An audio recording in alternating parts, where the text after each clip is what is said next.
So good morning, good afternoon, and good evening to everyone joining us around the world. We are at a critical time for today's topic, and I hope it's worthy of our time. I hope at the end of the meeting we can all have learned some lessons.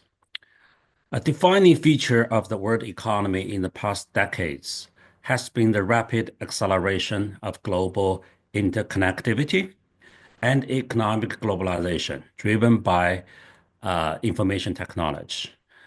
China has benefited a lot after joining the WTO, and we have seen the proliferation of regional free trade agreements, and we have seen the rise of the European Union, to cite just a few.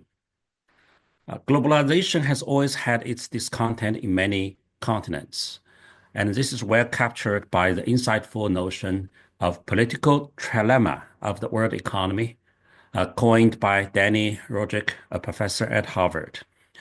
The central idea is that one country cannot have a high level of globalization, full policy autonomy of the nation, and mass politics at the same time. At most, a country can only achieve two of the above three goals. And it appears that at this moment, the priority of those three goals is being reshuffled, and so is globalization, especially after Trump's second term only about 3 weeks ago. So simply put, globalization is at a crossroad again. And that is why here we are together to assess and debate the current and the future of globalization. Today, we're going to have five speakers to dwell on that subject, hopefully to stimulate discussions later. So let me first introduce the first speaker, Professor Mike Spence. Mike doesn't need much introduction. He's the Nobel Prize winner back in 2001. One thing is particularly worthy of mentioning is that he wrote a book back in, I believe, it's 2023. The title of the book is Perma Crisis, a plan to fix a fractured world. That sounds about right now, and we keenly need this. So, Mike, please share with us what is on your mind given the current circumstances, and give us as much as you can as we need it. Okay, thanks, Long, and it's wonderful to be with you. I see so many old friends that it's particularly nice to be here. Um, I'm trying to look at my desktop to share something, but I don't see my presentation somehow. So give me 1 second. Uh, let's see here. All right. Oh, I see. Okay. I think I'm ready. I don't want to use up all my time. Let's see here if I got it. Yep. Okay. Thank you. We've all got to be relatively brief. It's a thrill to be with so many of you, and I'm really looking forward to the discussion. There's so many dimensions to this.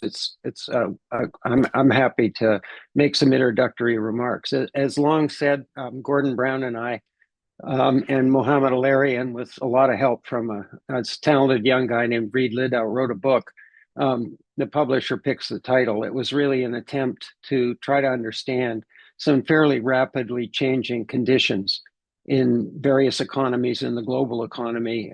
We found it initially when we were talking confusing, and we thought we would try to at least make a contribution to sort of sorting through these rather massive technological and structural transformations that appear to be underway.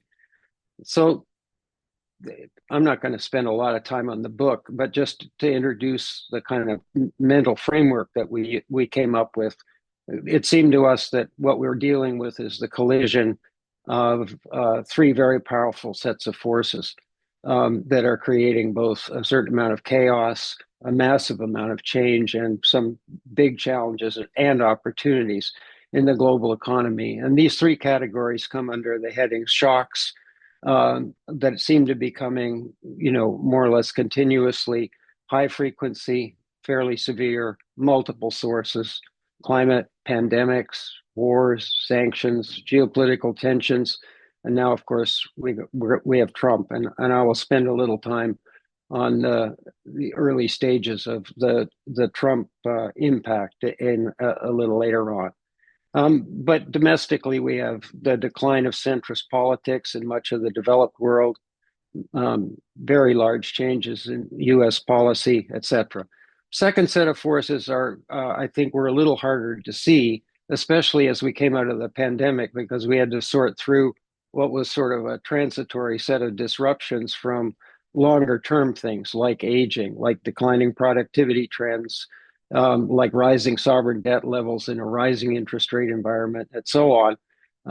And so we tried to focus a little bit on these sort of longer term, not easily reversible secular shifts in the global economy that were altering supply side conditions, reducing the elasticity of the supply side on the tradable side of economies, and probably making a contribution to inflation, which we had for the first time in 3 to 4 decades, after a long period where inflation wasn't much of a factor, and a decade or more after the great financial crisis, in which real interest rates were negative, and inflation remained below targets, and that suddenly, very suddenly, changed.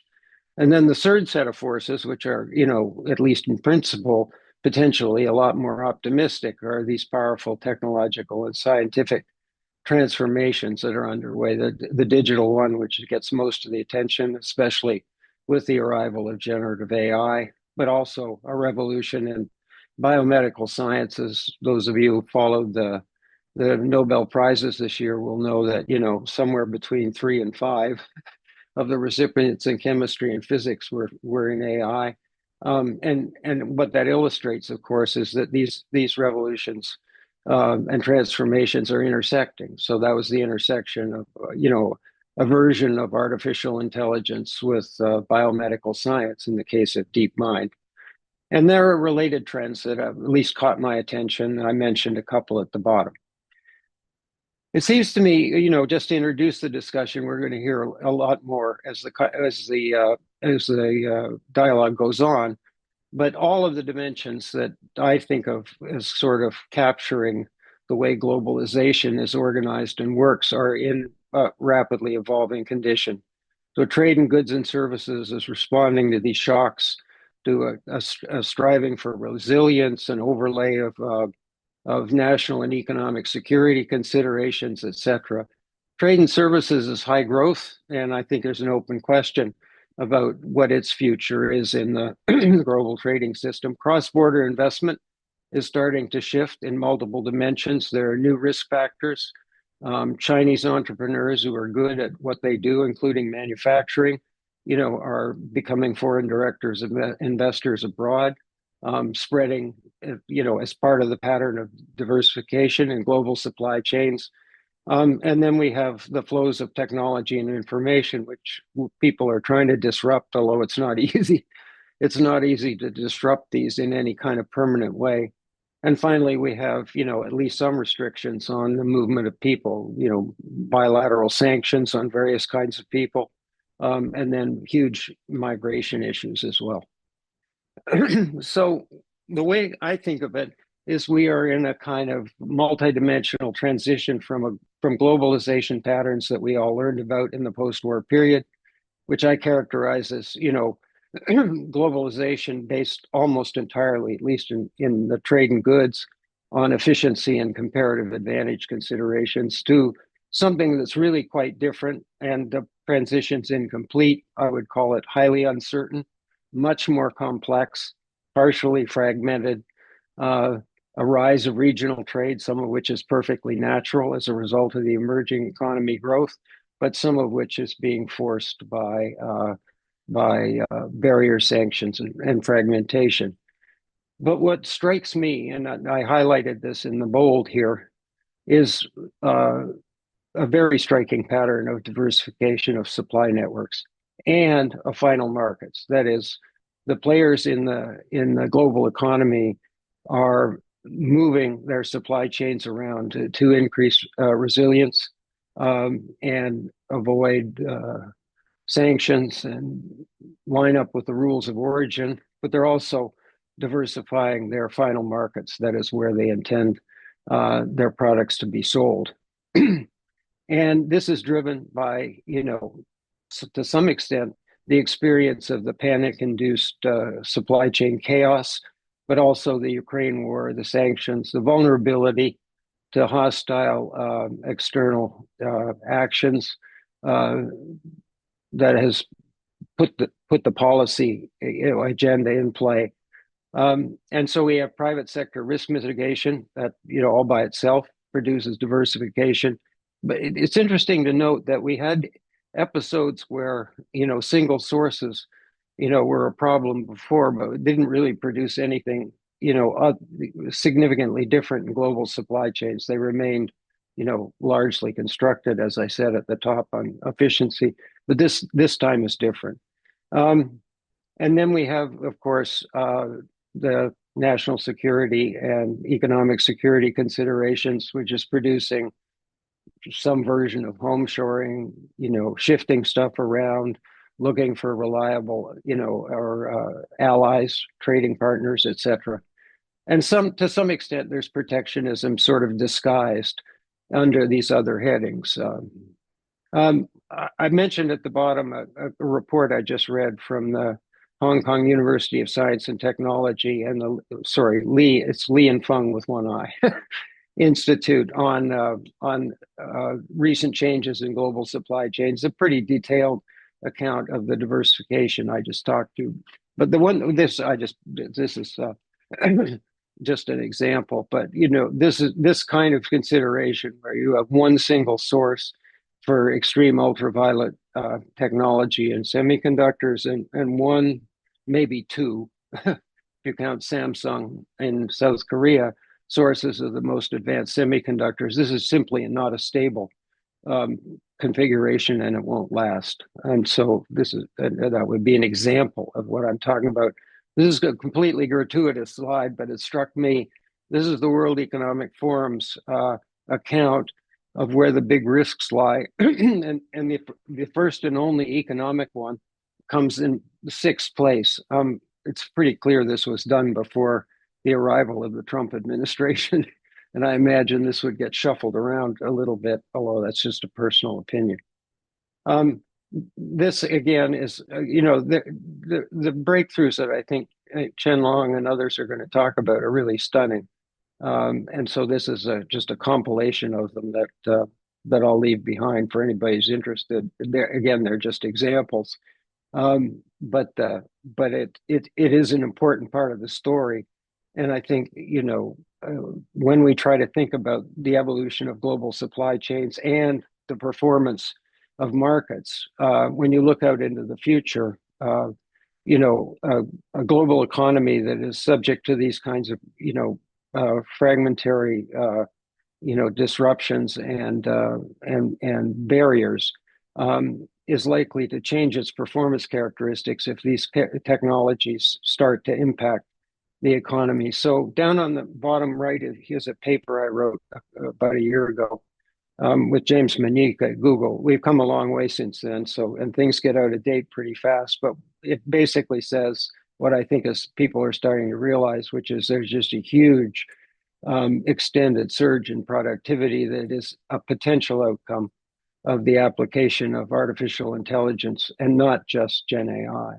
But I think the timing on that is something like the end of this decade. And my prediction, for what it's worth, is that the breakthroughs in AI are going to show up first in the sciences, all of them, biomedical science, physics, almost anything you can think of. And the reason they'll show up there first is that the implementation in the economy just takes time. These are going to require massive changes in business models and the way people behave. I was watching the AI summit in Paris, and the gentleman who's the head of BCGX gave an interesting example. He has got a lot of software engineers under his under his organization, and they started to use GitHub for coding. And he said the first effect of that was essentially negligible because they were using GitHub sort of as autocomplete. And he said that doesn't help. And they changed that. So they got the software engineers essentially a tutor, one tutor for every 10 of them. And they started to use it to actually generate code, not in the autocomplete mode. And then they had a huge, at least as he reported, a huge increase in productivity. These I'm going to skip over these because these are well known. This is the pattern of trade in relation to global GDP, and you can see about 10 to 15 years ago that enormous pattern of increase leveled off. This shows up in there are lots of reasons for this. The growth of the emerging economies, big domestic markets, internal trade as opposed to external trade, and so on. If you look at the American, comes from a paper that we're just finalizing on a very detailed look at the structure of the American economy. But what you can see is that the manufacturing side of the American economy experienced an extended two-decade decline in employment, and then that stopped right around 2010, which more or less mirrors the picture that you just saw.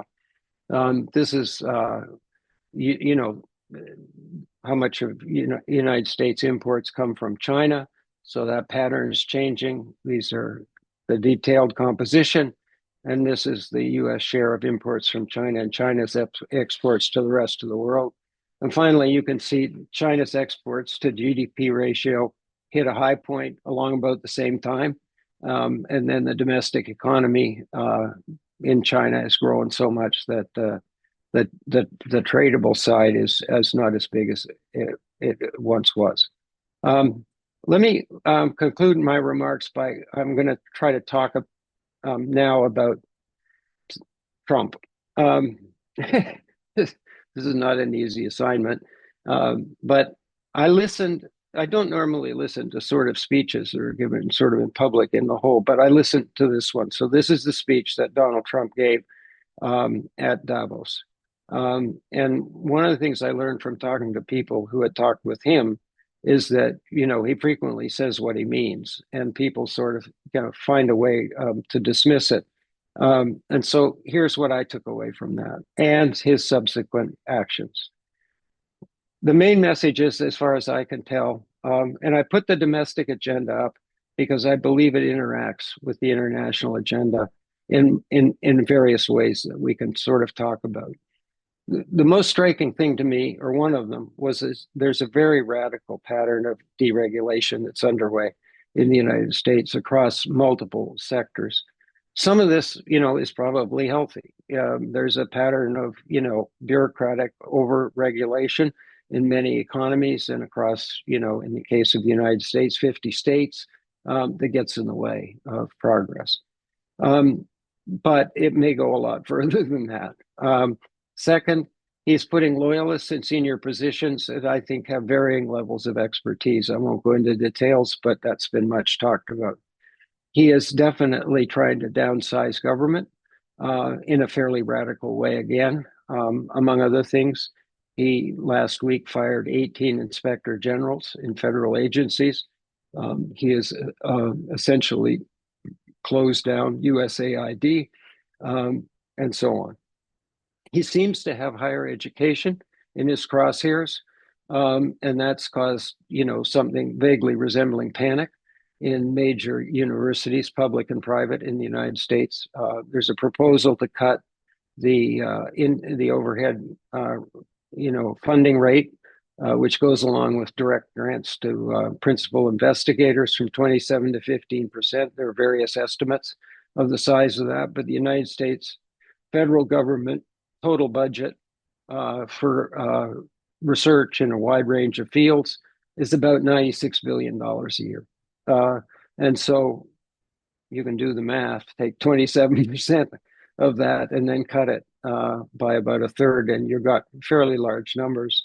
And I think the other thing about this is there's a difference between sort of saying we're going to do this over a 3-year period and you guys better adjust, and doing it overnight. So that's another feature of it's a blitzkrieg in a certain kind of sense. He is definitely trying to increase the power of the presidency, he and his administration, with respect to Congress and the judiciary, and even the bureaucracy in the executive branch of government. He has forcefully rejected uh, diversity, equity, inclusion, ESG, in the government and beyond, and especially in the climate change area. Um, he made in his speech, he went out of his way to say there's only two genders. Um, and then I mentioned at the bottom an essay that I found quite interesting in the FT by Darren Asimoglu, who basically said, if this process ends up undercutting the institutions, then we will have a chaotic situation in the United States, not tomorrow or next year, but by the end of the decade. It's definitely worth reading. On the international side, I think the outline is pretty clear, so I'll try to be brief. Um, the thing that's most striking to me that I don't think has received enough attention is that the Trump, President Trump himself, but also the people that he's working with, believe that bilateral deficits are evidence of something gone wrong, unfair trade, or something like it. And they also believe that that pattern has contributed to what they view as unfair and unsatisfactory distributional features of trade. It's not just Trump. There's an article by Lighthizer, who was his, trade person in the first administration, um, who basically wrote an article sort of laying out the whole argument. Um, there's a tendency, I think, among economists who studied this, that kind of dismiss this as sort of nonsense on two grounds. One, uh, and unless you take seriously this distributional thing, there's no particular reason why you should have bilateral balance. And the second one's macro, which is, as long as the United States, gross fixed investment isn't above the savings rate, there's going to be a deficit somewhere on the current account. And, so you're distributing it around maybe differently.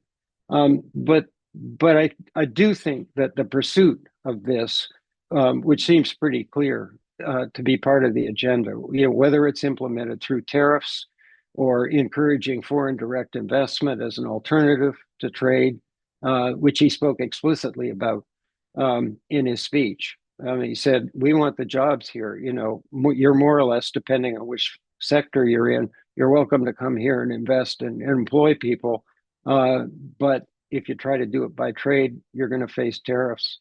And this isn't entirely new, right? When in the 1980s, when Americans feared that the automobile industry would be damaged by Japanese competition, Reagan put quotas on Japanese imports.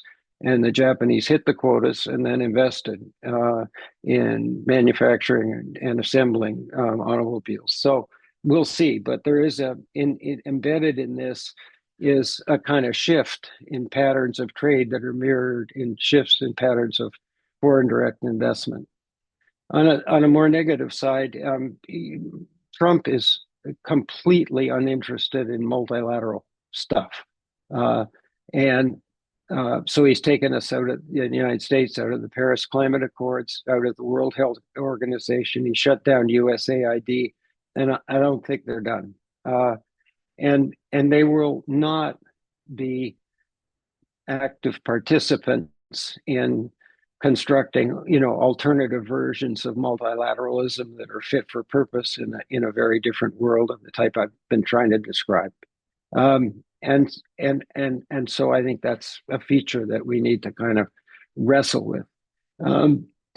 He has different postures. I mean, I think the thing that shocked people most wasn't that he's a little antagonistic to China, because that's a continuation of what was going on in his first administration, and the Biden administration did not change that in any material way, and indeed added to it in the form of restrictions on various kinds of technology and products that are used to support them that everybody knows about.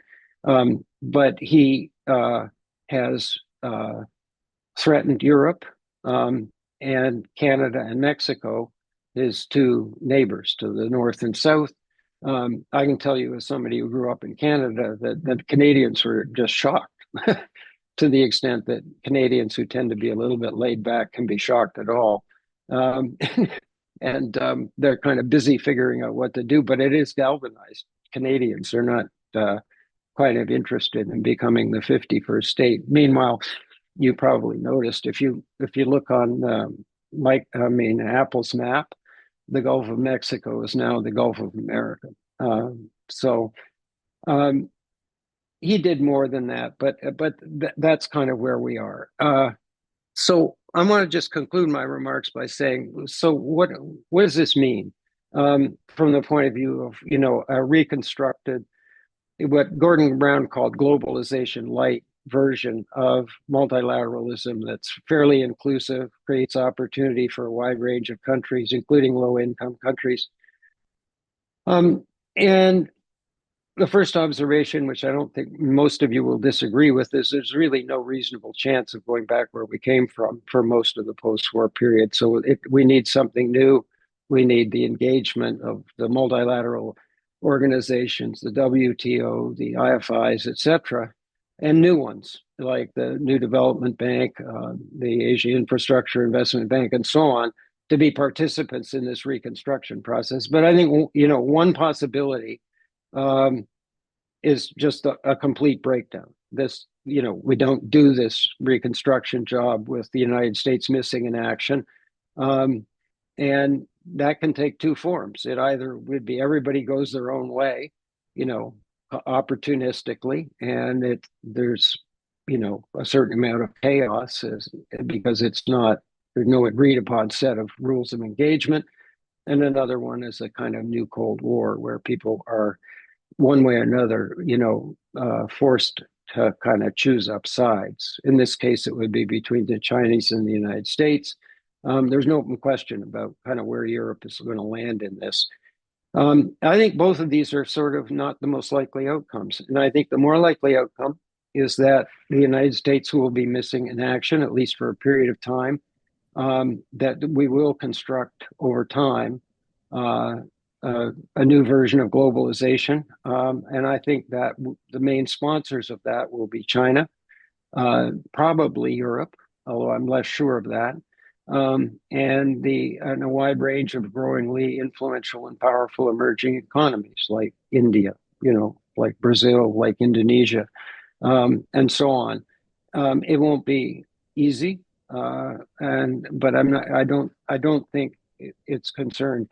Let me conclude by saying what Gordon Brown's principal concern was, because he spent most of his time after being Prime Minister of Britain and before that Chancellor of the Exchequer. His principal concern was that in this kind of rather antagonistic interaction, with wars intervening and etc., that we would marginalize these multilateral institutions, which is, from his point of view and mine, and I think everybody's, a really bad idea. That is, you can talk in theory about global interdependence, but you need somebody managing it on a day-to-day basis, arbitrating disputes, and so on. And so it's a concerted effort to avoid that outcome, even if the Trump administration's taking the United States in a different direction. But I can easily see a scenario in which the United States is essentially over time isolating itself. Now it's big enough and powerful enough that it can probably do that for a fairly long period of time. Okay, thanks, Mike. Um, so I guess Mike gave us a glimpse of this, something he called globalization light. He mentioned that the new U.S. policy might hurt the institutions domestically and globally, and it might have really negative consequences, as suggested by Asimoglu. So the second speaker is Professor Rolf Osa. Rolf is the chief economist and director of the Economic Research and Statistics Division at the World Trade Organization.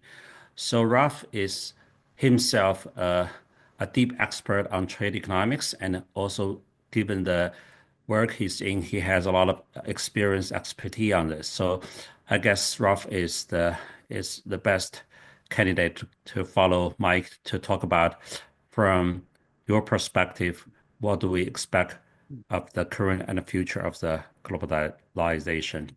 Ralph, the floor is yours. Yes, thank you very much, Long. And thank you very much also for inviting me to this really distinguished panel. I've already learned a lot from the first presentation.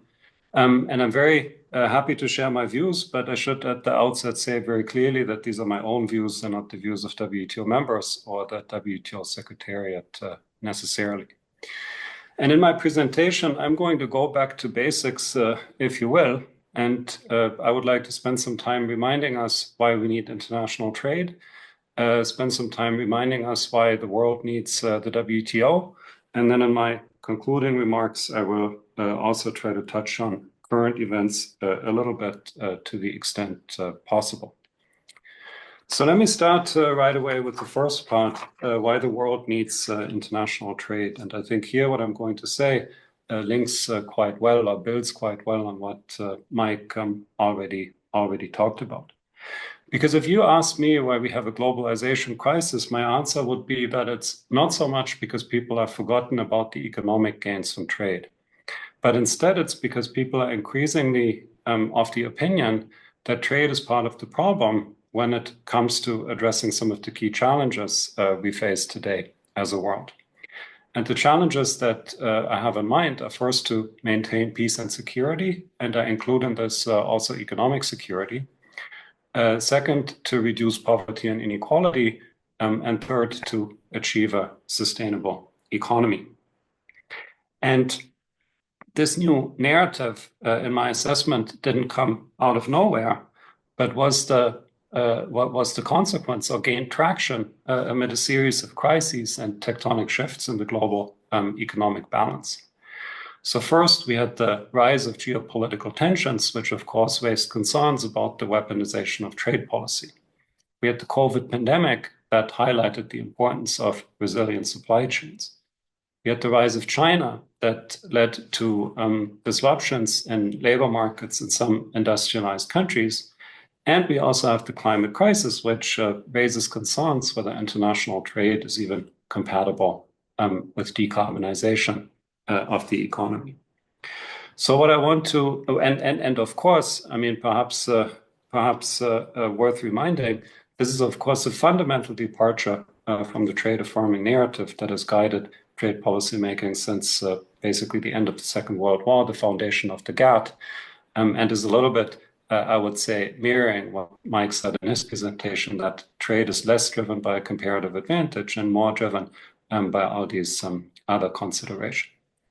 The point I want to make is that this is a misconception, that trade is actually not the problem, but it is part of the solution, not just in the sense that it brings economic gains from trade, but also in the sense that it is an important part of the solution to these broader challenges. And I think it's very important to make this case, because if we just run around and say, well, globalization has all these great economic benefits, I think to some extent, I mean, it's an important point to make, of course, but I think we're missing or we're not responding to some of the criticism that is arising.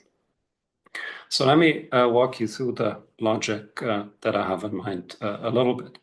And let me start with the first challenge, to maintain peace and security. And I'll mainly talk about economic security. I might say a little bit about national security at the very end, but very briefly.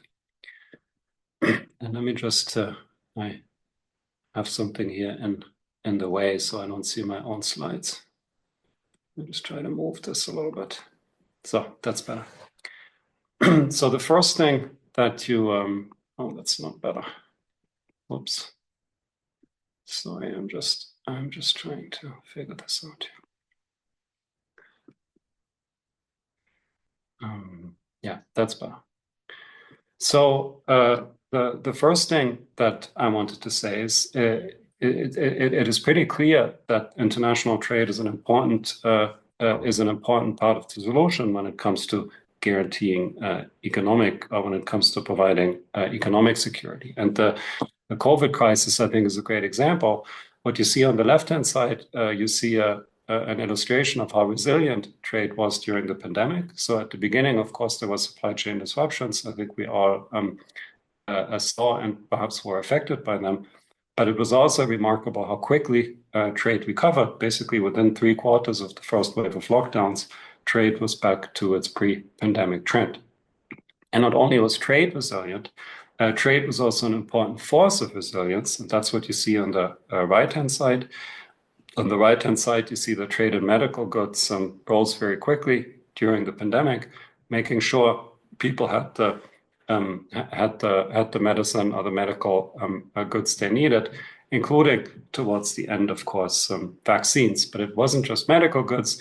If you remember working from home, for example, where did all the home office equipment come from? Where did the office chairs come from? The computers come from? The cameras come from? It was, of course, all international trade. And if you think about it, it also stands to reason if we live in a world that is more risky, that is more and more characterized by shocks, of course, what you want is you want to diversify.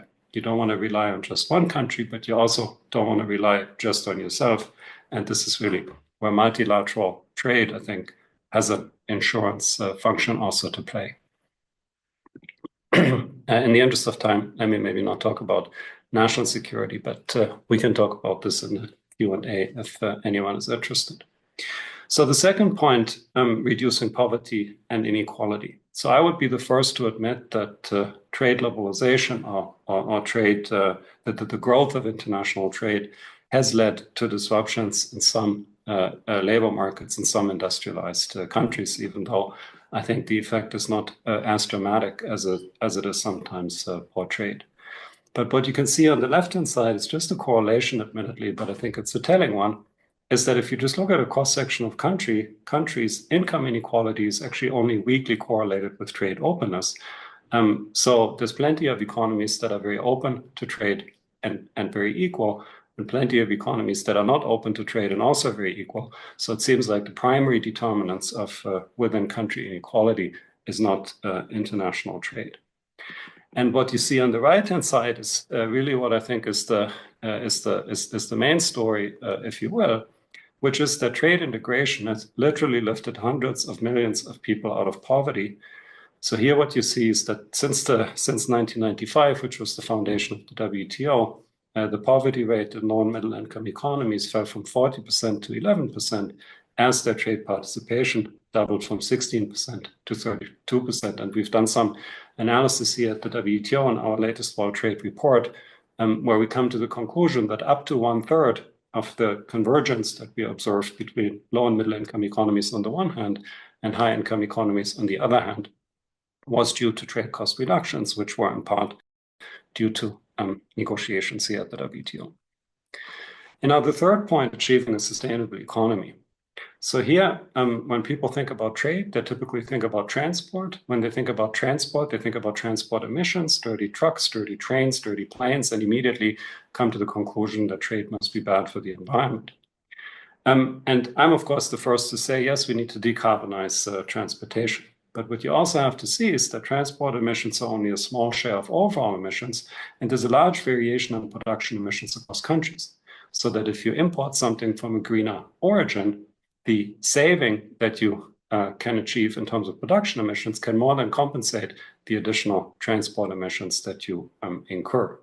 Now, this is, of course, a bit of a partial equilibrium idea. So we've, if you will, extended it to general equilibrium and developed this notion of environmental comparative advantage.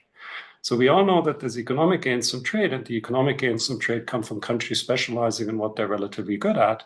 And by exactly the same logic, there's also environmental gains from trade, and they come from countries specializing in what they're relatively green at.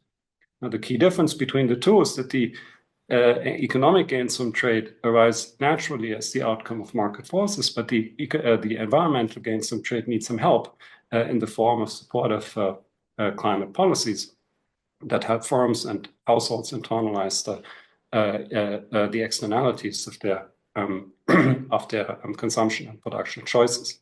So one thing we do here, just to illustrate the power of trade as a force for good when it comes to climate change, we have a quantitative model of the world economy.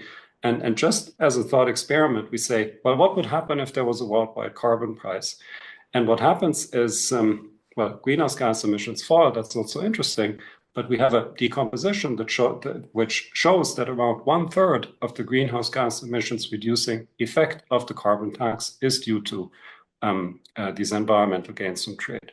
So it's not trying to say that trade is always good for the environment, but it's not saying that trade, the way it is now, is necessarily good for the environment, but it's saying that it's a strong force multiplier for climate policies.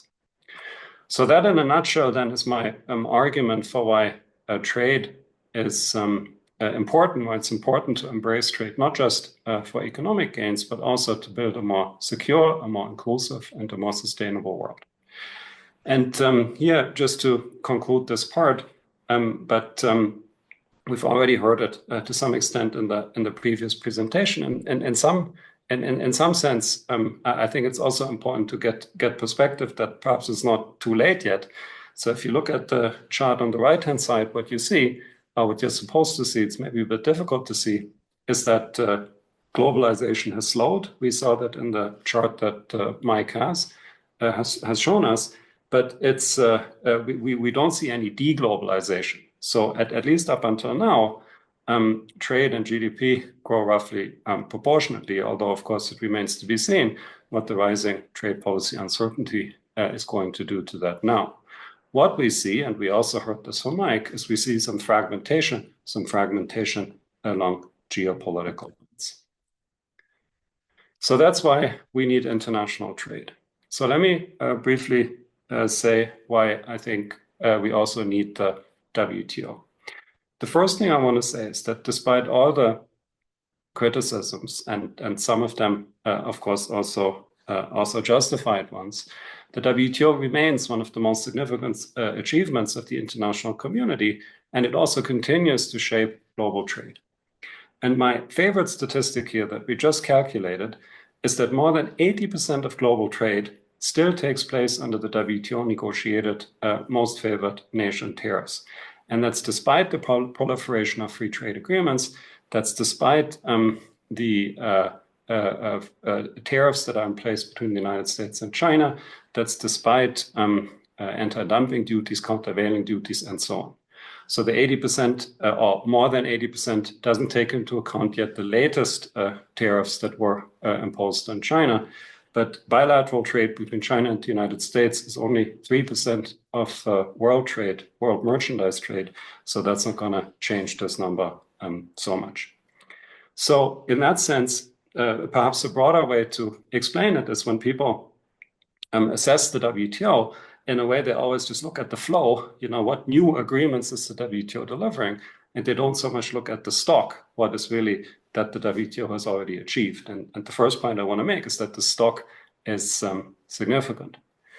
The second point I want to make is that even the flow is non-negligible, even though I wouldn't claim, of course, that there's another Uruguay round in the making here.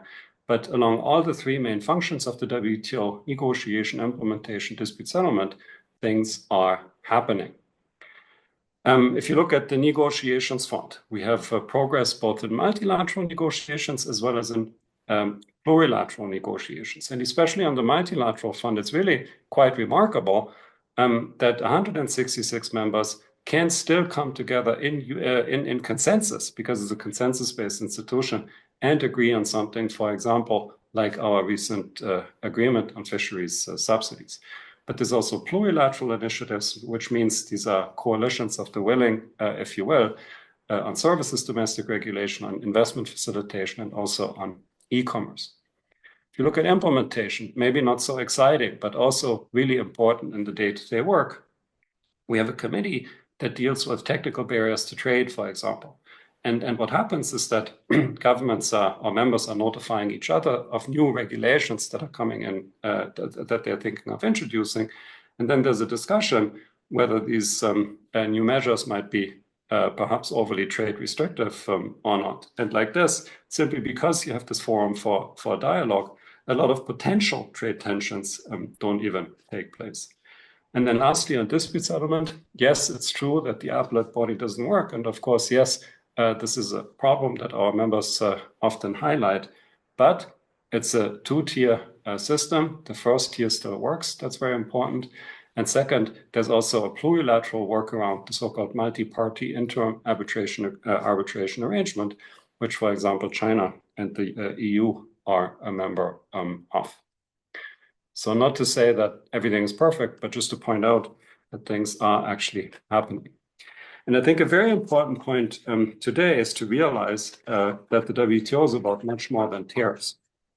So in particular, we also have the general agreement on trade and services. And we also heard this in Mike's presentation, that services trade is particularly dynamic, especially trade in digitally delivered services. I mean, if you think about it, 30% of work in the US is done from home. If you do it from home, you can also do it from abroad. So there's huge potential for growth in digitally delivered services. And we just came out with the numbers for Q3 of 2024, which is the latest time we have. And we saw a year-on-year growth of 10%.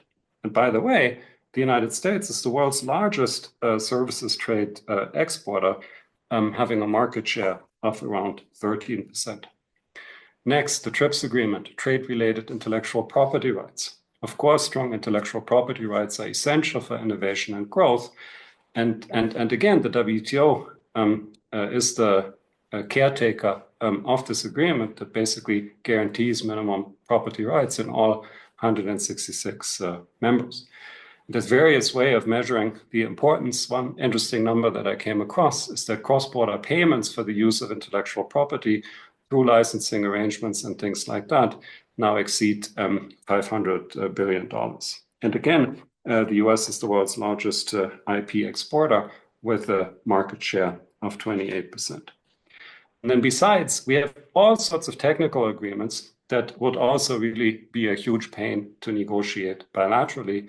Anything from sanitary and phytosanitary measures, technical barriers to trade, but even things like customs valuation. You know, what's even the value of a good on which you want to impose a tariff? Then the last thing I want to say is that, of course, I often say the WTO is a little bit like a central bank, and that it's, in a central bank, it's also not just about inflation, but also about inflation expectations. And of course, for us, it's the same thing. It's not just about trade costs, but also trade cost expectations. So the credibility of the system is really key. It's not just important that nothing, tariffs, for example, are not increasing, but it's also important that members trust that things are going to stay stable. Now, despite the fact that the WTO continues to be the cornerstone of global commerce, of course, many of our members point to the need for reform. And here I've highlighted a few points that often come up in discussions. So many members argue that we need to revitalize the negotiations function, for example, by strengthening plurilateral approaches. I think there's relatively widespread agreements that we need to update the rules, for example, to capture developments in the digital economy, to capture climate concerns, to deal with industrial subsidies, but also to deal with new geopolitical realities. So, for example, to what extent can you use a security exemption? Then on reform, on dispute settlement, the obvious point is that the appellate body en passé needs to be resolved. So with that, let me conclude and try as much as I can to say something about the current situation. Of course, these are challenging times for global trade. And our Director General has repeatedly said is that what we need now is a calm, a pragmatic approach in which open dialogue is key. The priority is to prevent an escalation of trade tensions, but also to contain the spread of trade policy uncertainty. And I think that's a very important point that I already made before, that the credibility of the system is also key. And in all the simulations that we have been undertaking, trade policy uncertainty really is playing an important role. And there's a large literature, or an important literature, let's say, in economics that is also documenting the trade cost increasing effects of trade policy uncertainty. The last thing I want to say is that numbers also help keep things in perspective, and I think I mentioned that number already. But if you think about US-China trade tensions, for example, which understandably are very visible in the news, it's important to keep in mind that US-China trade accounts for less than 3% of world merchandise trade. So the rest of the world is quite big. Let me stop here. Thank you.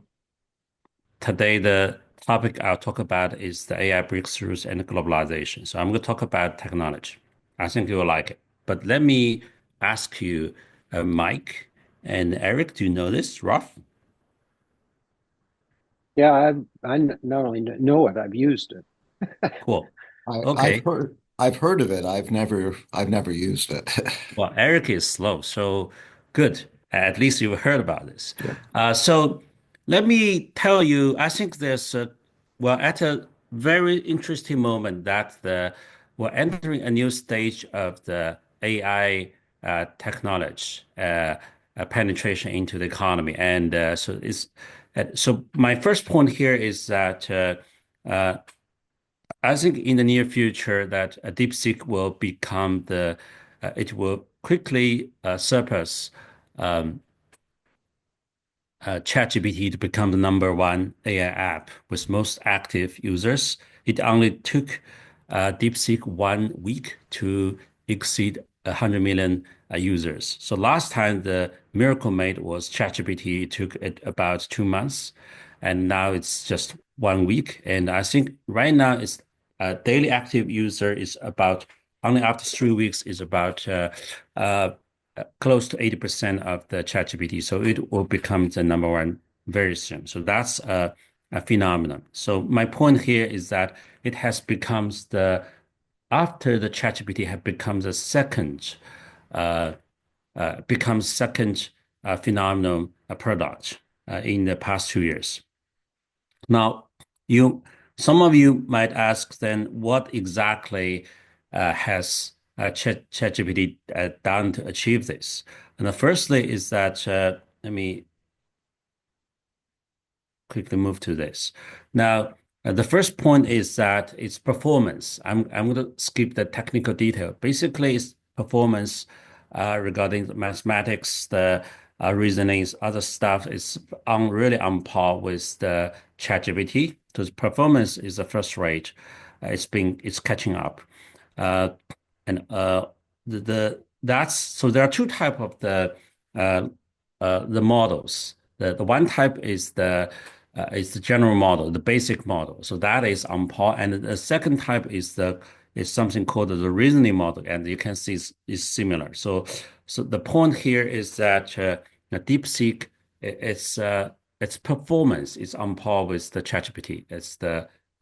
That's my first point.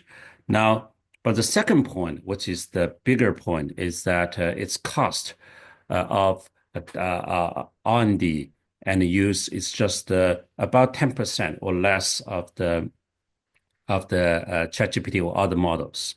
So essentially, what is done is to achieve the first-rate performance at roughly 10% of the cost. So that's like a tremendous breakthrough.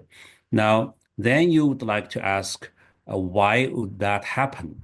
And it's done a couple of things. So it's done innovations, and I would like to talk about this because it's really changing the landscape of the AI evolution or the competition. The first thing it's done is through let's call this the engineering type of the innovation. It essentially because China has limited computing power, chips are limited. So actually, the model companies they try hard actually to save the computing power. So they make a lot of innovations. For example, they use some of the innovations to reduce the computational requirements, and also they use the smarter collaboration. So you saying use the so-called expert models. So that means that it used a group of expert models, but at one time you only use a small portion of them experts to answer questions. So largely reduce the amount of the computing power it requires. And also it introduced the more direct chips interaction so that to make them much more efficient. So, but these are all engineering type of the innovations.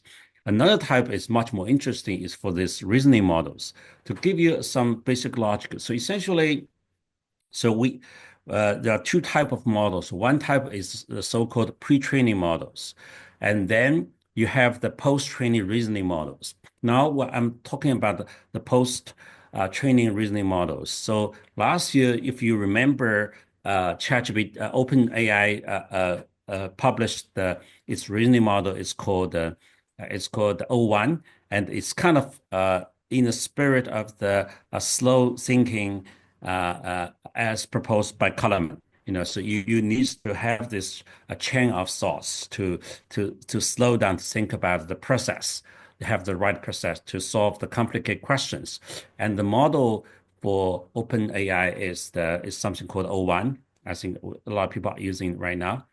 Yeah, so I'm talking about that after OpenAI published the O1, many model companies across the world trying to copy it, but most of them failed because they don't know how to establish this chain of thoughts.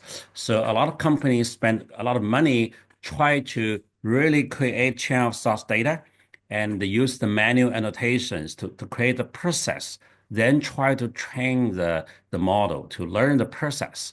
So the smart part of this DeepSeek then is actually completely abandon this chain of thought data construction because it's just too costly to do it. In order to save this, what it does to really just start with mathematics and coding data sets because the logic of them is so certain. You only train these two type of the data and force them to show the reasoning steps, the process, and run this like thousands of times. And so gradually and miraculously, the models learned that to logic. Then you can apply the logic to other of the pre-training models to learn the logic. So the first innovation it does to abandon the root a lot of modelers are doing, but actually to only focus on the type of data that has very clear logic to recover the process. Then you use this reasoning process to deal with other data. So this is very smart. That's one thing. And also then a second innovation they do is to transform from supervised to unsupervised the learning. So basically the model itself will create a lot of the questions that lets the model to train itself. It's really like the AlphaZero. If you remember the AlphaGo, the AlphaZero, it's trained by itself.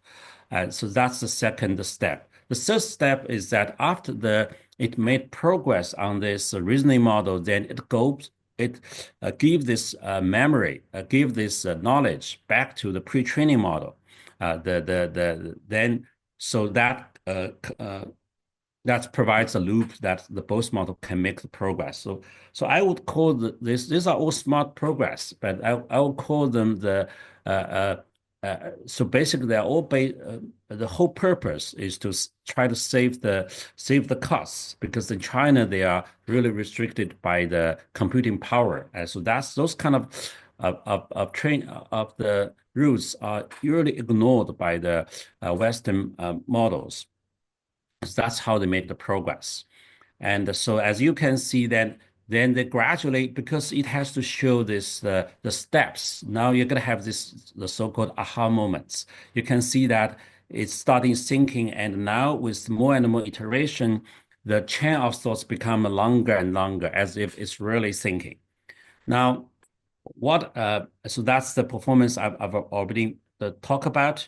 So what does this have anything to do with the globalization I'm talking about here?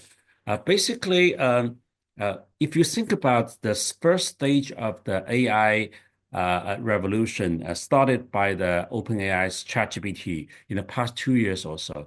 It is really described by, it's dominated by the US AI companies, from the chip companies to the large language models, cloud computing models, the so-called Magnificent Seven. And so they are dominant. And so essentially, U.S. is the only leader in the past 2 years. China is trailing it, and other countries even less. So that was the situation of how AI globalization is affecting the world.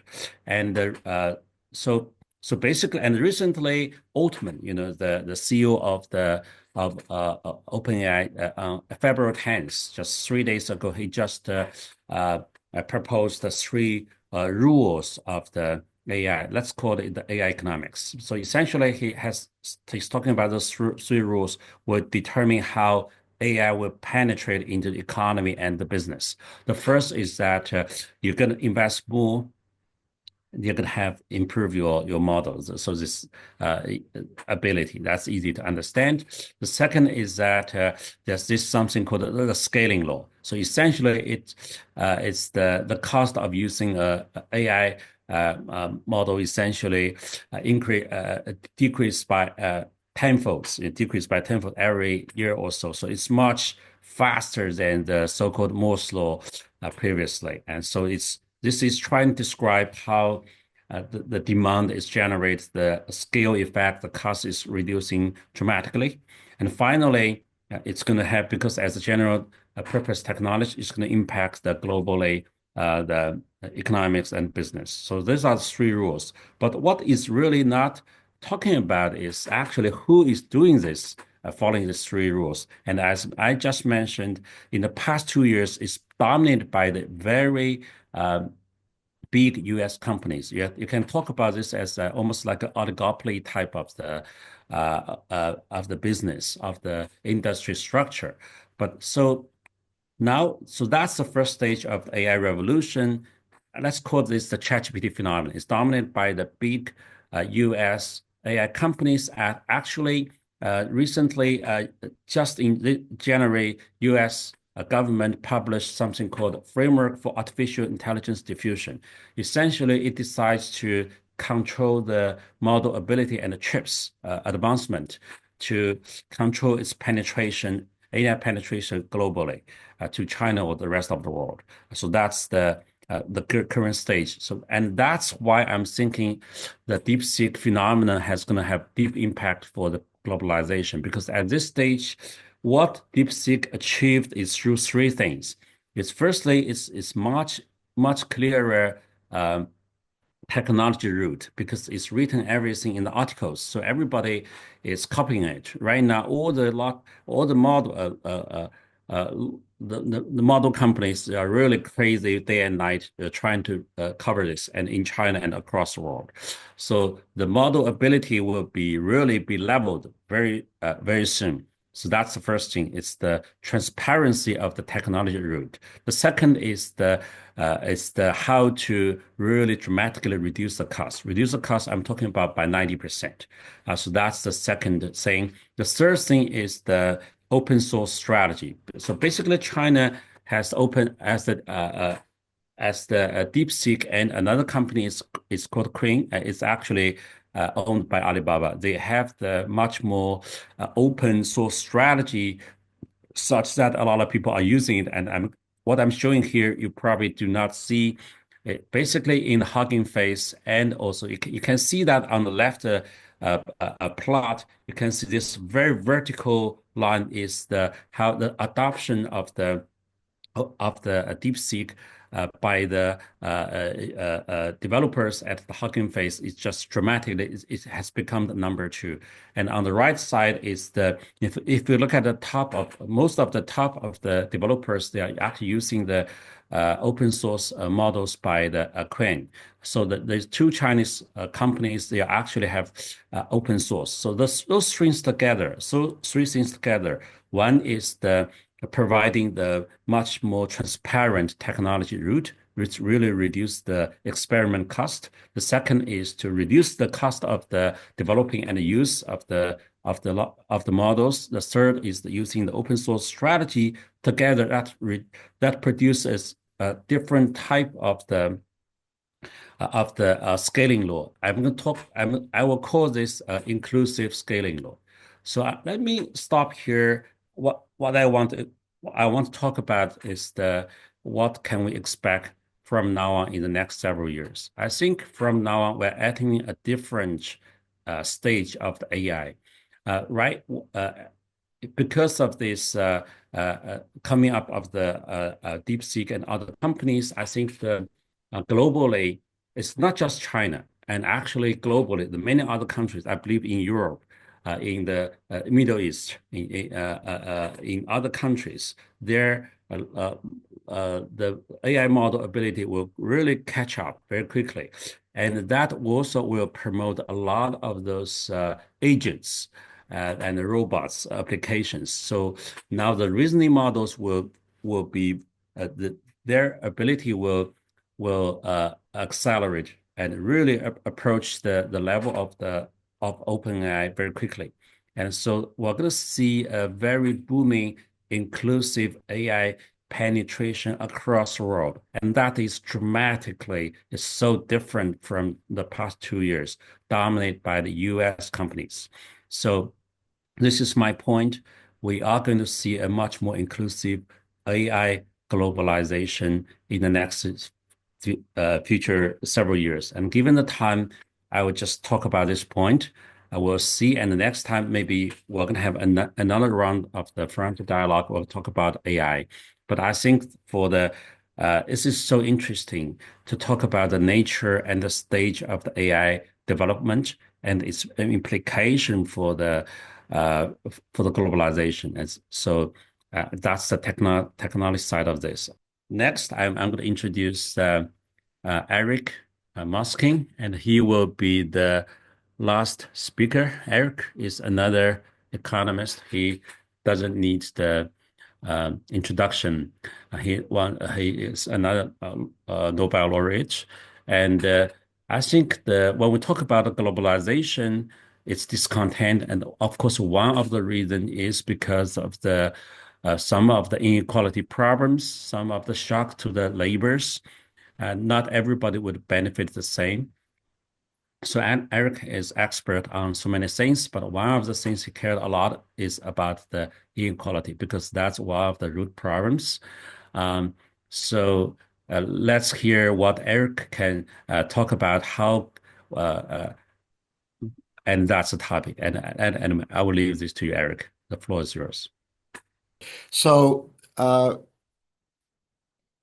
obviously, there's been an enormous increase in globalization over the last decades. And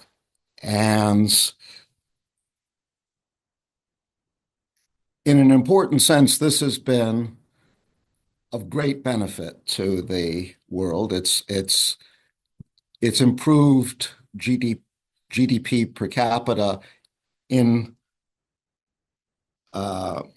most countries, and in some cases very dramatically. But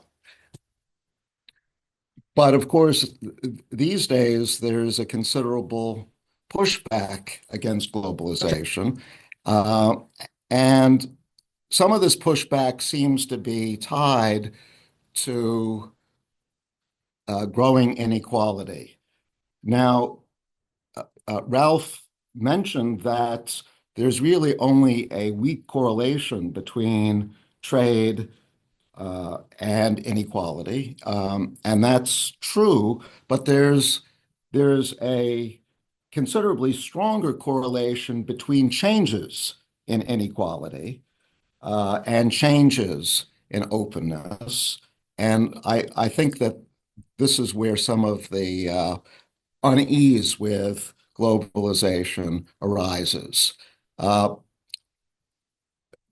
fact that the gains from globalization have not been distributed equally. And the question is why have they not been distributed equally. Well, the fact that inequality may have risen as a result of globalization in rich countries uh, can be explained by pretty conventional uh, economic reasoning, comparative advantage reasoning, which I will come back to a bit later on. But I think that the uh, rise in inequality in emerging economies has been a bit more of a puzzle because it does not fit the standard comparative advantage story. Uh, let me let me let me say why it does not, and to do that, let's use the Heckscher-Ohlin version of the theory of comparative advantage, which attributes differences in countries as far as trade goes to differences in factors of production. So let's imagine, to make matters as simple as possible, that there are just two factors, that there's high skill labor and there's low skill labor. And let's do a thought experiment in which there are two countries. There's a rich country, there's an emerging economy. The rich country is rich precisely because it has a higher ratio of high skill to low skill workers. Um, and that means, according to comparative advantage, that the rich country has a comparative advantage in producing goods that require a high proportion of high skill workers. So an example would be software, computer software. The emerging economy has a comparative advantage in producing goods where skill doesn't matter, high skill doesn't matter so much, let's say rice. So to understand the effect of globalization on production, let's look at production patterns before globalization, the no trade or autarky state, and then we'll compare those patterns with production after globalization. And let's start with a world where there's no trade. In that case, producers in the rich country, companies in the rich country will need to produce both software and rice because both software and rice are demanded by consumers in that country, and the same thing with the emerging economy. The emerging economy will produce both software and rice, but there's a sense in which producing software in the emerging economy is inefficient. The labor force is better suited to producing rice, and in fact, you can think of low-skill workers in the emerging economy as actually being hurt by software production because they're not much needed for software production. So to the extent that production is being diverted away from rice to software, that's actually going to reduce the demand for low-skill labor. And it's going to correspondingly put downward pressure on low-skill wages. Just the opposite is true for the high-skill workers in the emerging economy. They benefit from the software production and see high wages. So now let's imagine that we open the door to trade between the rich country and the emerging economy. Well, we'll now have more specialization in production. The rich country will shift production from rice to software, and they will import the rice from the emerging economy. The emerging economy will do just the opposite. It will shift production from software to rice, and it will import the software from the rich country. What effect is this going to have on workers? Well, since the emerging economy is now producing more rice and less software than before, this is going to raise the demand for low-skill workers because rice uses low-skill workers more intensively than does software. So, and just the opposite will happen for the high-skill workers. So low-skill wages will rise, high-skill wages will fall. In other words, inequality will be reduced by uh, by international trade. For those of you who remember your trade classes, this is sometimes called the Salpers-Samuelson theorem. So inequality is reduced, and actually, the theory of comparative advantage has done remarkably well historically in predicting how trade affects inequality. Remember, this is not the first global period of globalization the world has faced. There have been a number of others. There was one, an important globalization in the second half of the 19th century. At that point, Europe had a relative abundance of low-skilled labor. The US had a relative abundance of high-skilled labor.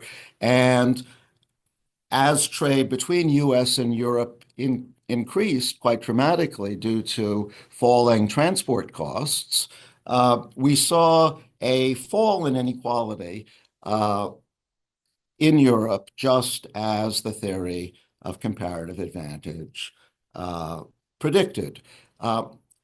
But the theory's been less successful for the recent globalization, and the question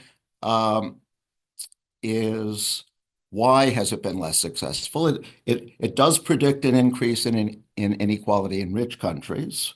The high-skilled workers benefit more than the low-skilled workers, according to the theory, but the prediction is exactly opposite of what we've seen in emerging economies. So this puzzle appealed to Michael Kremer and me, and we tried to think, well, what's different about the current globalization by comparison with its predecessors?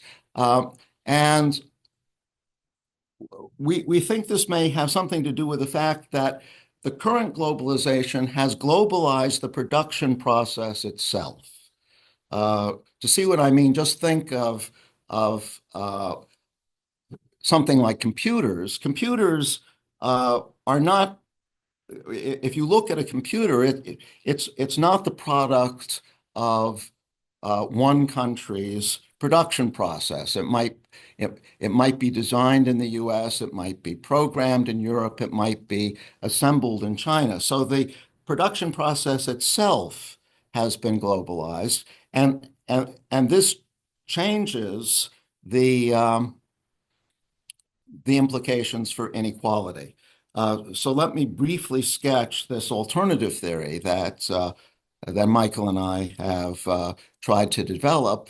As I say, it puts the emphasis on production when it comes to globalization, and we actually require that there be many skill levels, not just two. For the purposes of the discussion today, I'm going to assume that there are 4 levels, but you should think of there being many more than that. I want to do the same sort of thought experiment that I was talking about for comparative advantage. That is, there will be one rich country, one emerging economy. And the rich country, once again, is rich because it has workers of higher skills. Now the skill levels will be A, B, and C, and D. So the rich country is going to have skills A and B. The emerging economy is going to have skills C and D, where A is bigger than B, is bigger than C, is bigger than D. And in this model, which is a model of production, wages are going to depend on how workers of different skill levels are matched together to produce output. So in the simplest version of the model, there are just two tasks to be performed. There's a managerial task, which is sensitive to skill, and there's a subordinate task, which is less sensitive to skill. And output, there's only one good in this model, so it's really quite simplistic. Output is produced by matching people to the managerial position and to the subordinate position. And the amount of output will depend on the skill levels of the people occupying or performing those tasks. So here's a, a production function you can keep in mind. Let's say that output is equal to the square of the manager's skill times the skill of the subordinate. The fact that there's an exponent 2 here is not itself significant. What is significant is that M has a higher exponent than S. In other words, the managerial task is more sensitive to skill than the subordinate task. So, for example, if the manager's skill were 4, the subordinate skill were 3, we would get output 4 squared times 3, or 48. And in this model, it's a competitive model, so all the matching will be efficient in the sense that workers of different skills will be matched together in the way that produces the most output in equilibrium. Now,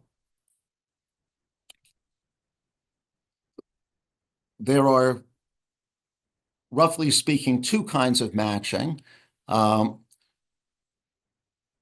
that might emerge in equilibrium. There's what we call cross-matching, where the manager and the subordinate have very different skills. And the idea here is that you want the much higher skilled people in the managerial role than in the subordinate position because output is more sensitive to managerial skill.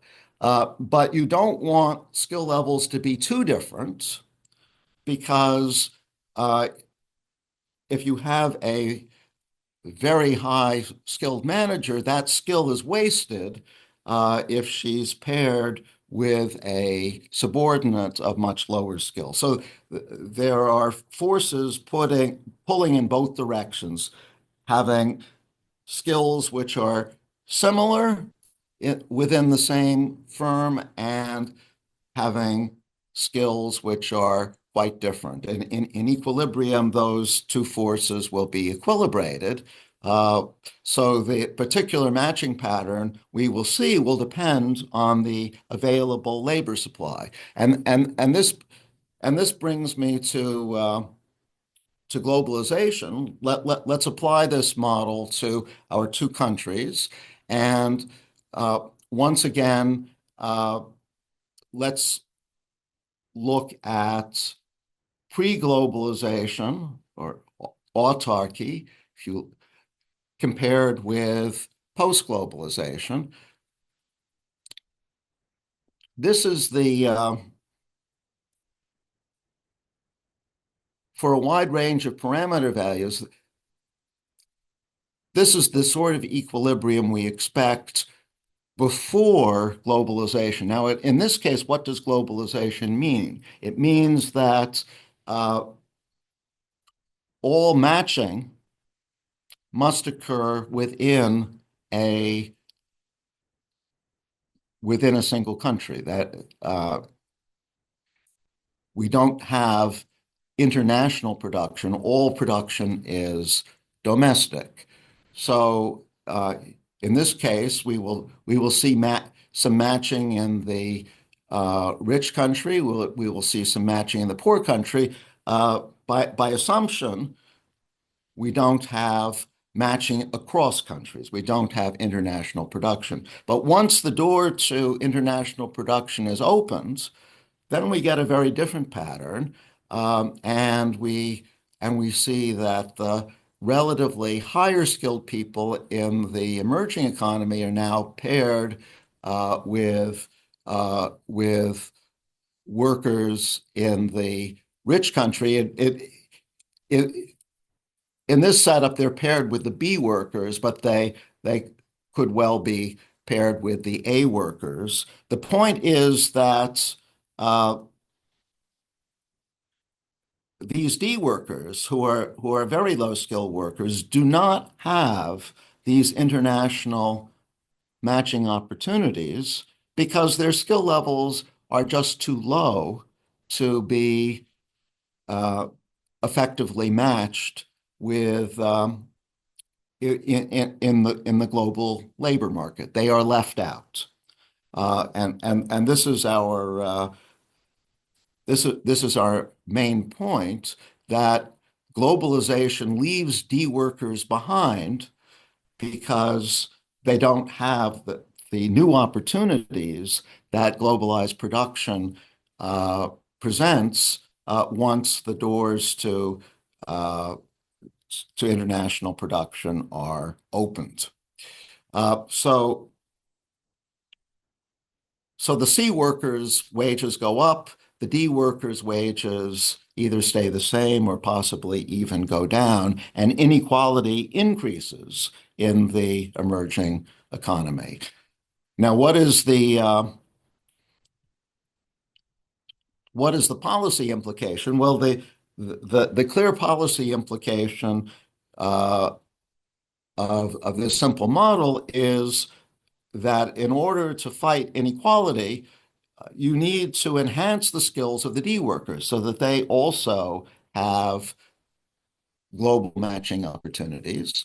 You want to give them job training, you want to give them education. The problem is how to accomplish this, because such training and education are costly.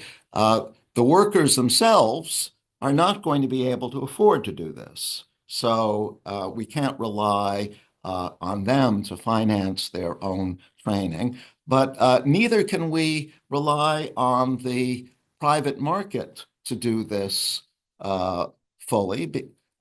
If I'm a low-skill worker and you're a company that is considering hiring me and training me, well, you could make that investment in me. But the problem is that once you've done it, I don't have to work for you. I can go to work for your competitor, and then your investment in my training has been lost. So we would expect that the private market is not going to solve the inequality problem on its own, and that leaves a role for investment in skill training and the like to third parties. The most obvious third party is government. So government might either provide training and education directly or indirectly by subsidizing such training by companies hiring low-skilled workers. So if this approach is right, that the right course of action is not to stop globalization, not to throw up our hands and say globalization causes inequality, so we have to end it, but rather to uh, allow a greater segment of the workforce to share in the benefits of globalization by investing in their training. And I will stop there. Thank you. Let me firstly make a quick comment on Eric's presentation. Then um, I will open the floors. I'm going to ask questions to involve more people to discuss this. Now, I think, Eric, we're talking about essentially, my understanding is that we're talking about some of the discontent of this globalization. And some people, because of the skill mismatch, stuff like that, they will be hurt more when we open up the globally. That's my take of this. Now, I think my point here is that I think this is really happening quickly globally right now because of the AI. And I'm seeing this actually, if you look at even the big companies in the United States, they are slashing jobs. And in China too, because of tremendous competition pressure and because of the profit erosion, actually companies really would like to improve the efficiency. So I've been talking about to some of the big hiring platforms, and we can see that a lot of the companies they don't hire more people anymore. You know, they just slashing jobs, replace them with the AI workers, agents, and this is I think happening quickly. So my and a booming business is actually is to so I think the number of the people have those kind of part-time works, the gig workers, will increase dramatically in the future. And so there's a lot of training needed for them. And this is happening right now. I've been talking to several of these hiring platforms. This is the business. They're booming because they receive a lot of these workers. I'm trying to make this comment to just responding to what you said here. I think so. Some of the people can be trained, and some of, I believe also needs the government's efforts, stuff like that. But anyway, this is the issue. I think it will be exacerbated with the arrival of AI. That's my comment on this.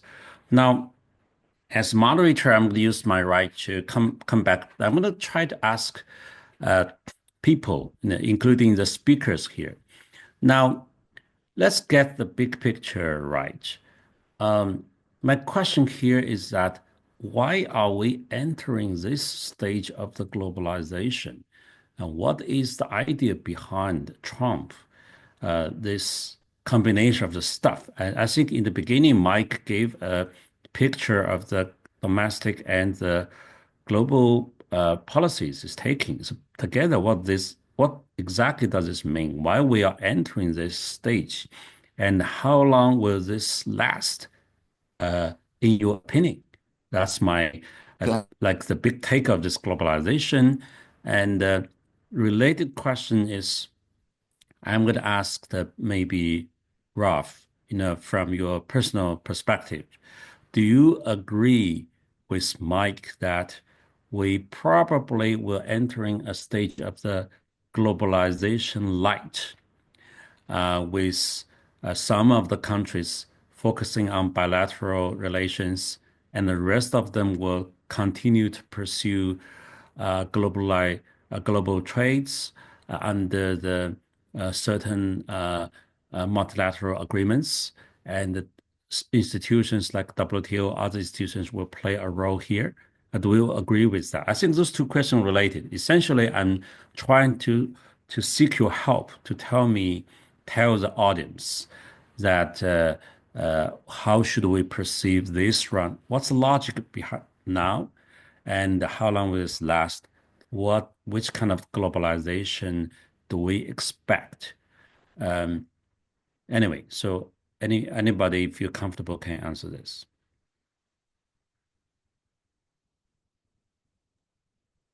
Mike? Okay. Well, one question was addressed to Ralph, and I'd love to know the answer. On Trump, I mean, I can maybe start the discussion just by saying I think there's two scenarios, right? One, one scenario is it doesn't last because it's not a coherent policy agenda. So, for example, you get high tariffs, you get significant inflationary pressures, you get even higher real interest rates, and I already think the real interest rate equilibrium is bound to be higher than it was before, partly because it was so low. And eventually you get, enough disaffected constituencies within the United States that the whole program starts to unravel. So that's one scenario. I mean, I don't know how to put probabilities on this. Another scenario is that this concentration of power at relatively high levels in the executive, the marginalization of the institutions, especially a willing Congress and judiciary that gets populated with supporting players over time. Even the Federal Reserve, gets popular. I mean, let me take a minute to explain. People say, can the president of the United States or that administration reduce the independence of the Fed? I mean, the answer is no in the short run and yes in the long run, because the administration appoints the people to the Federal Reserve. So there's another scenario in which the United States goes off with a relatively stable, in terms of power situation. I referenced Darren Asimagu's article because his prediction, which I'm sure he believes strongly, is that second scenario is not very likely, that eventually it'll sort of break down, whether it breaks down in chaos or it breaks down in some kind of reversion to something that you would consider more normal structures in the United States, is something I don't think that he, explained, at least in that article. I don't know how to choose between those two. I mean, I think, a lot of Americans who are worried about where we are worried about, which of those two things is going to happen. But they have very different consequences for the global economy, right? So the reversion, some version of the reversion scenario means this is a temporary thing, and the optimal strategy is get on with your business and live through it.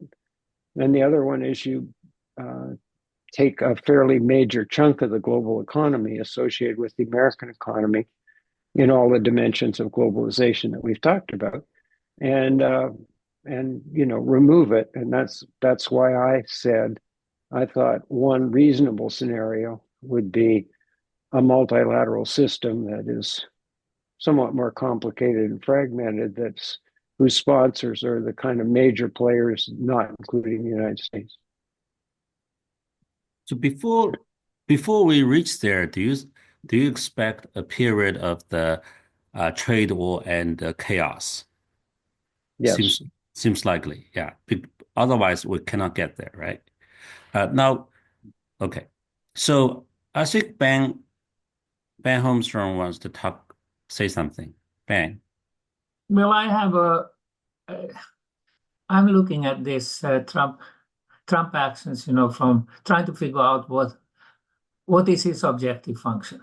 I mean, we are talking about analyzing things from what's economically meaningful and what's not. It seems to me obvious he's only dealing with his own, he looks at this himself as some kind of CEO or COO paired together with Musk, and he treats this as his empire, and he decides on things basically what's good for him as opposed to anything else. That's one option, and it's a fairly unique way of looking at things. But much of the rest of analyzing it, this is power politics, but it's not just the power politics of America against others as much as it is sort of, I think, power politics for him. The second comment about this is he's completely unable to talk and understand diplomacy. I mean, that's just not his language. And so he hates it. He that's why he pulls out of all these multilateral agreements, I think, because he feels completely lost about it. That's just not how he thinks about what? it. Sorry, I missed. he hates diplomacy because he doesn't Oh, speak that diplomacy. language. I mean, that's explains somewhat how it went, in his first presidency, is that he threw one after another. The outsiders, the diplomats showed him some alternative candidates for all sorts of positions, and he felt extraordinarily frustrated. He just doesn't. That's not how he speaks. So I don't know. This is my hypothesis, and I think it's at least an angle that helps me understand what he's doing. I don't think he's as irrational as people tend to look. But if you look at it with a mindset like this, it looks more rational in a certain sense. But power politics is obviously back. I mean, but if one goes back to economics, it's power politics. So what do you expect?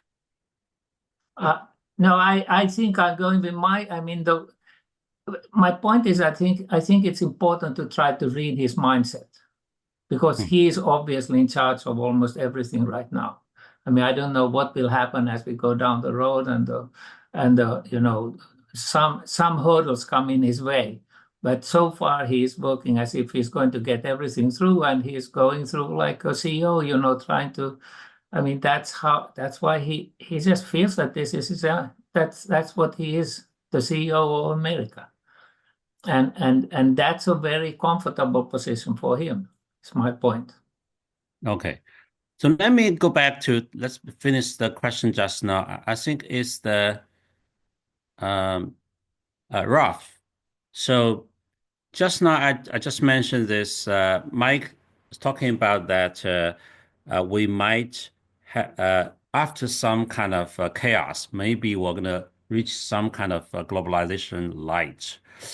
From your perspective, Ralph, what is your expectation? We know the logic, we know the value of the globalization, but given the situation, from your experience, what do you expect from your personal perspective, Ralph?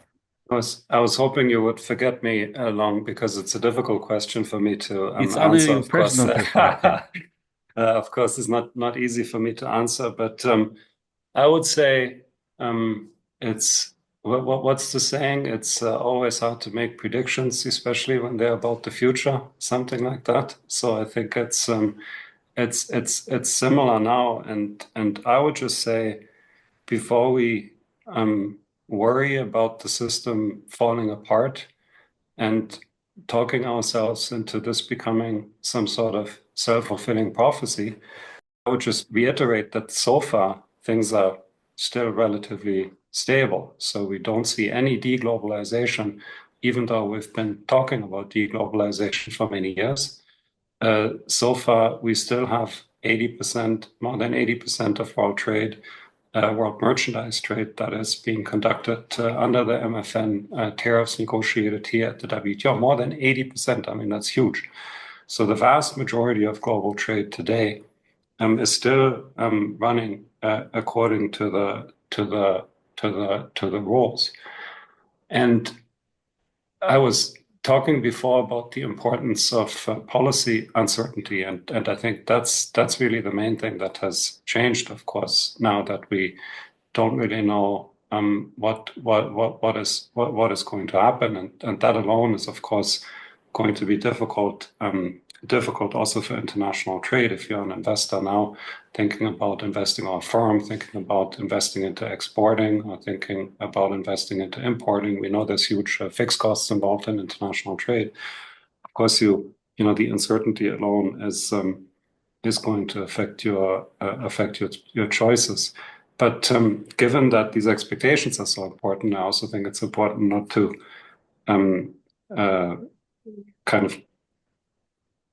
I would say it's important to keep a cool head and also see what has happened so far, at least when it comes to trade policy. And of course, things are happening every day, but I still think we have a chance to avoid the tit for tat escalation. Okay, so I see. Basically, you acknowledge that there's a lot of the policy uncertainty, but we still should believe the huge benefits of globalization, and probably it's going to work in the long run. Long, could I just add one quick point? Yeah. I mean, because I actually agree with Ralph.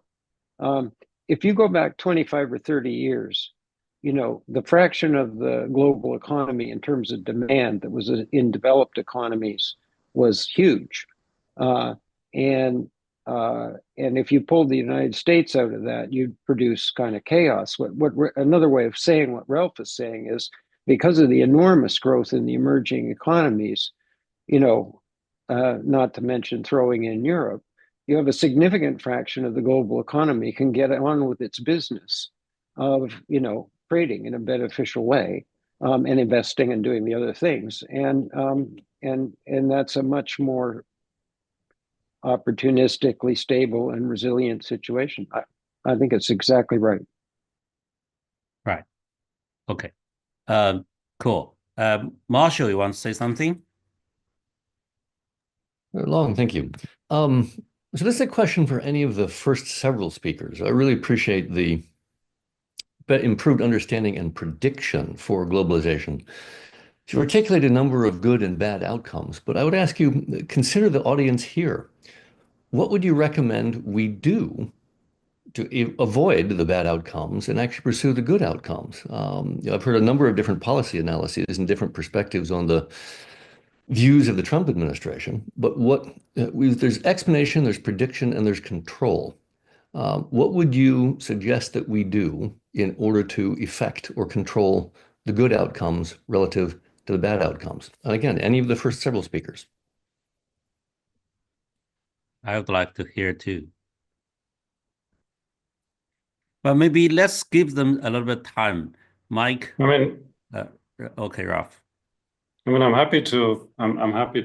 I obviously, I also don't know what we can do, but what I was trying to say in my presentation is, I think the first thing we need to do is to kind of have the correct diagnosis of the problem, and the diagnosis is not that somehow people have forgotten about the economic gains from trade, and I think that came across here in many of the presentation, also the last presentation about inequality, inclusiveness. So I think first, to make the case that trade is actually beneficial, not just from an economic efficiency perspective, but also when it comes to build a more secure, more inclusive, more sustainable economy. I think that's the first point. So just countering this narrative. And the second point, and that's a little bit more selfish, I guess, about the WTO. I think many people really don't know that the WTO is about more than tariffs. I mean, think about intellectual property rights protection, and think about who has a stake in that. Think about services trade, and think about who has a stake in that. And I think just raising this awareness. So even think about cross-border foreign direct investment and who has a stake in that. I mean, that's not directly regulated by the WTO, of course, but if trade relations go south, international economic cooperation is also going to struggle. And this, of course, then also has effect on foreign direct investment positions, for example. So I think there's a lot of arguments that can be made. And other speakers, And Marshall, I mean, I'll say a couple of things. First of all, I mean, I think two things. One, Jason Furman wrote a really interesting article in the Foreign Affairs that I highly recommend. And it fits Ralph's, heading, get the diagnosis right. It's about the kind of overreaction to neoliberal economics and whatnot. So I think, we got to land in the middle somewhere, and insightful analysis like that, I think, is sort of part in getting there. The other thing goes back to what Long said. I mean, so in Paris, there was a kind of discussion about artificial intelligence. There's various views on what they did and didn't accomplish there. But one of the, I think, key things that relates to what Long said is how fast does this technology spread, both within economies, but especially internationally? And that relates to the question of this open source discussion that's underway. So Long basically said, and I kind of agree with him, that, the open source model will win. And with the declining costs, that will cause the spread to be enormous. If we're right about the economic impacts of that, it will change the dynamics of economies all over the world through the productivity and other effects. I mean, I don't mean to be overly simple about this, but I would, if I wrote down a list of things that would decisively alter the trajectory of pretty much every economy in the world, not at exactly the same moment, but over time, that would be pretty prominent on that list. Very quick comment on that. I very much favor the open source models. The one thing I think we need to keep in mind, I think they also need governance models. And I actually think the open source licenses don't deal with the governance models. It actually deal with some of the externalities and market failures. And so you'll need a governance model on top of that if that's really going to win in the right way. So I think the open source is better than the proprietary, but I think we need to add governance on top of that and effective governance to make it happen. Yeah, well, you're right. I mean, and you're going to talk about that, next week. But no, that's absolutely right. And that Reid Hoffman, who's a pretty sensible guy, said that clearly in Paris, and Paris was a bit of a failure on that because the United States and the UK failed essentially to sign up for a process that moves us in a positive direction. But the reason that tech giants are giving for not going full, open, except for, Meta, is precisely because open source without governance means that there's a lot of potential misuses that are kind of wide open, right? Yeah. Andrew, do you want to chip in something? The next is Professor Zhu. Yeah, I think I agree with everything that's said. Mike's point about a permacrisis is that globalization is fragmenting under multiple dimensions. Okay, but I think Ben's idea that we need to understand Trump's objective function is very, very critical because he represents the what I think the Jeffrey Mann model. You have either Planet Mao, Climate Mao, or Climate Behemoth, in which you can call it Climate Trump. That's the kind of a right-wing model, which actually says that, I'm going to go a very different model from the present, if I may say, neoliberal Biden model. The issue here is this. If I'm going to be paraphrasing Trump, if I may put it this way, he sees America as the sole energy power because America is the largest oil and gas producers. China needs energy, India needs energy, Europe needs energy. And if you don't have energy, you can't produce AI. If you don't have energy, you can't produce money. Cyber money is energy. Okay? So actually, energy is equal to power, equal to geopolitical power, equals monetary power. And as long as America dominates that, nobody can upset the American apple cart. That domination won't go away. So what is really happening is that it's both an energy competition and an algorithmic competition in which globalization will begin to fragment, and I don't dare to predict at this stage. All I'm saying, and I agree with the idea that in the short term, it will be chaotic. But I agree with Long that DeepSeek has actually transformed the game because the inclusive scaling model, open source, suddenly transforms, the Maskin, Eric's view that the production process is now completely democratized around the world. Anybody at cheap cost can build AI models, and suddenly global production of software and also that means agentization at the emerging market level plus smart devices. I just saw that Central African are building EVs and new types of farm equipment that has never been imagined before. So the democratization of technology is changing globalization in ways that it's difficult for us to predict at this stage. That's all I want to say. Yeah, get back to your first question. So how to understand Trump's policy? The key is the scale economies. As long as we assume there are scale economies, actually I see several trade economists here, Paul Ruffle. So we actually use calendar parent model. So assume these are scale economies, then the Trump's tariffs increase 25% in Trump's version 1, increase US welfare. Second, if we also assume their scale economy in manufacture, then again using trade models, even increase 60% of tariffs, also increase US welfare. So I think the key to understand the Trump's policy, let's just put him in the rational grounds. As long as we assume scale economies, then we can understand his policy rationally. That's the first. Second of all, back to Mike's light globalizations, where will it go?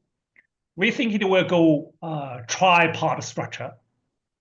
The US lead North American value chain, China lead Asian value chain, and probably Germany lead the European value chain. That probably will be the pattern for the light global value chain. The third, what could be done, let's say for China side, I think that China will try hard to restore WTOs regionally.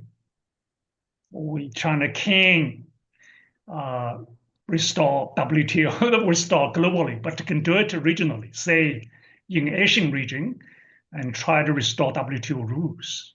That's number one. Number two, as I mentioned in my presentations, we see dangers for even military conflicts. So to make dollar and the renminbi all share the risk of the military action will be crucial.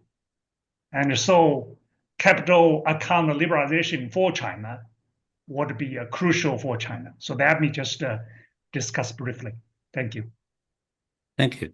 Now, just now, I think Marshall earlier asked a good question, asking the speakers to give constructive suggestions. What can we do? Of course, one way is to understand, have the proper analysis, understand the behavioral rationale of the commander. But other than that, what are some of the constructive suggestions? I think Mike and Eric, you didn't talk about this. Did I miss that? Or do you have something to say? Like we can try to understand what he thinks. We can expect the chaos. We can think about the belief in the tremendous benefits of global trade. Then what can governments do? What can people do right now? Well, could I come back to a point I was trying to make in my presentation, which is that globalization is disruptive, and the new AI component of globalization is going to be even more disruptive. I think back to the Industrial Revolution in the late 18th, early 19th century. Ultimately, the new technologies that were introduced then were enormously successful in increasing people's real wages. The 19th century saw the greatest increase in real wages that we've ever seen in history. And that ultimately is attributable to the new technologies that were introduced there. But those increases in real wages didn't occur immediately. There was a fairly long lag of about 30 years or so where jobs were eliminated, but nothing, relatively little, was put in their place. In other words, there was a considerable amount of pain experienced. I worry that without someone taking a hand, and the obvious one to take a hand is government, we're going to see a repeat. Well, we're already seeing a repeat of that disruption that we saw in the 19th century. So I think it's critical that government take a role in training and education for the new economy in which we live. I will say that one of the things that the Biden administration did accomplish in the U.S. was considerable investment in community colleges, in training people for not at the four-year university level, but in these two-year community colleges where they were acquiring skills that actually were being demanded by the economy, and these were skills that probably would not have been acquired without government lending a hand, because as I was saying before, people, the people most in need of training can't afford to finance it themselves. They need to be subsidized. So I hope a major focus in coming years can be placed on what I was calling the D workers, the workers who are losing their jobs, are being disrupted, but could prosper if they had some training. Thank you, Eric. We have several minutes. Anybody else in the audience would like to make Yeah. a comment? We still Let have me some. just, Yes, please. I'm just, it's a question. I'm coming back to my question then. I wanted to be a little provocative, saying that, Trump is the CEO of America and plays accordingly. But I'm just wondering, we are talking on two planes. Much of this conversation has been as if Trump doesn't exist. We are just looking at something happen to the economy, as by forces of various kinds, I don't know, COVID and what followed and so on. And is it the case that this group thinks that Trump in some sense is a sideshow and isn't going to, the world just goes along with, forces that we are very comfortable with and we have analyzed and so on. I just don't see that. I mean, I see that as, you look at how Europe is reacting. I mean, they are frozen almost now. And they are very fearful of what's coming. And it seems to me that if we are at least if we are forecasting something, we got to somehow, have scenarios of what Trump is doing. And there, on the side, of course, is also these technological issues and others. But he seems to me so dominant right now. I mean, hopefully he goes away, in 4 years. Am I too kind of? I guess I'm a European. I'm really worried about it. Can I say this about from developing countries? We're small fry. We can't deal with American or Chinese politics and their interaction, or Europe. We are trying to develop our bottom-up development models based upon, and that's why DeepSeek is so critical, because it enables us to access global knowledge at a fraction of the cost. What emerging markets are very afraid of is this oligarchy of tech giants that actually sucks the rental from AI, the rents from AI. And DeepSeek democratizes this through open source, which means that we can actually now access global knowledge and global funding using our local comparative advantages. Let me give you a very simple example. Today, with technology, local to local currency exchange does not need the US dollar or any fiat currency or any reserve currency. It changes the whole ballgame. So, if you actually do local to local exchange that will finance trade, who worries Right. about dollar sanctions, right? So efficiency creates concentration and oligarchy, and democratization, inclusiveness, and scale will change the game. And that's why I'm pretty optimistic that emerging markets will find our own way, irrespective of the way the giants fight, right? When the elephants fight, the grass gets trampled, but the grass will outlive the elephants. That's my perspective. That's nature. It's a very organic way of thinking about it.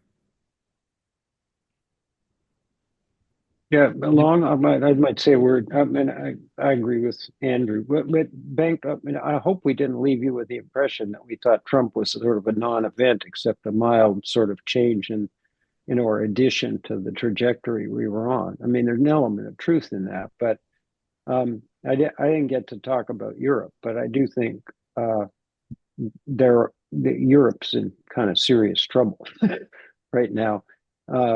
There's a few hopeful signs. I mean, there are, hot spots in the technology development that you and I've talked about.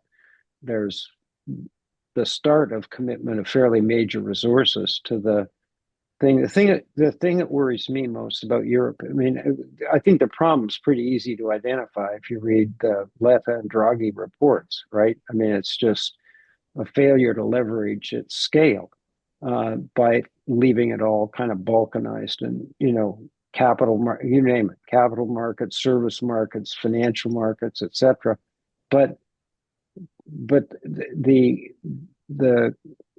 sort of the critical thing, I think, that we haven't sort of stated clearly, although I think it's implicit in what everybody said, is we're not just talking about a tech sector or a set of tech sectors.